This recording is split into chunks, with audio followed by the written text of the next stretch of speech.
We've had a quiet first half of the Atlantic hurricane season. In fact, the peak is tomorrow.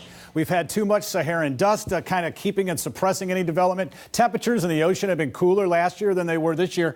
But now things are changing. We've got an uptick, even though the storm is far away. In fact, if you go back and look at history, at any other storm, any other year where the position is of Florence, not one came to the U.S. coastline. They all went to the north. But the effects are already starting to be felt, and we're going to feel them each and every day. Landfall and where exactly that may be is too soon. But the impacts are going to be broad up and down the entire coastline. We're looking at maybe Thursday night into Friday morning. Now that the storm is getting into warmer waters, Frederica, we expect in the next 24 hours a major hurricane. That means significant explosive development to Category 3, 4, or 5. And again, we're still watching the Carolinas. This is going to change throughout the week. So again, each time we get the information from the hurricane hunters, goes in the computer models, we'll be able to break it down. But on a larger scale, just to give you an idea of the impacts that we're seeing in this uptick, this is not the only storm in town.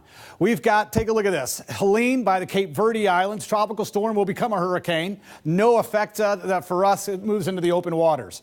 Isaac will become a hurricane as well. That heads for the Lesser Antilles and maybe major rain for Puerto Rico on Friday. Now, let's go to the Pacific where, again, remember Hurricane Lane giving 50 inches of rain to Hawaii. Now we've got Olivia.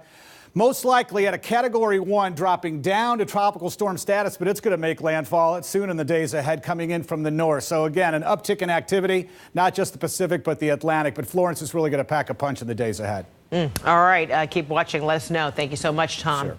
All right. So because of that ominous forecast, governors in Virginia, North and South Carolinas have all declared states of emergency.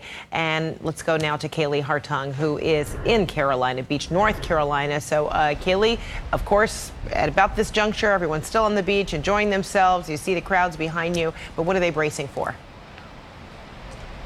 Well, Fred, preparations here at this point aren't much more visible than folks picking up some extra cases of water, maybe extra batteries and flashlight when they stop at the grocery store. You mentioned the scene behind me. People, if anything, taking this as one last opportunity to enjoy these beautiful beaches before that bad weather sets in. Make no mistake, people are well aware of the forecast headed their way. But I spoke with a local official here in New Hanover County who summed it up maybe best as she said they told their employees over this weekend, go home, get your families organized and prepared, come back to work on Monday, ready to hunker down for the long haul here. A lot of people here, Fred, telling me the most recent storm they remember preparing for was Hurricane Matthew about 2 years ago. It was anticipated that it would hit this area of the coast, but it turned at the last minute and it didn't. People, of course, optimistic that could be the case here, but the longtime residents here, they remember 1999, Hurricane Floyd, still the storm that did the most costly damage to this state, $6 billion.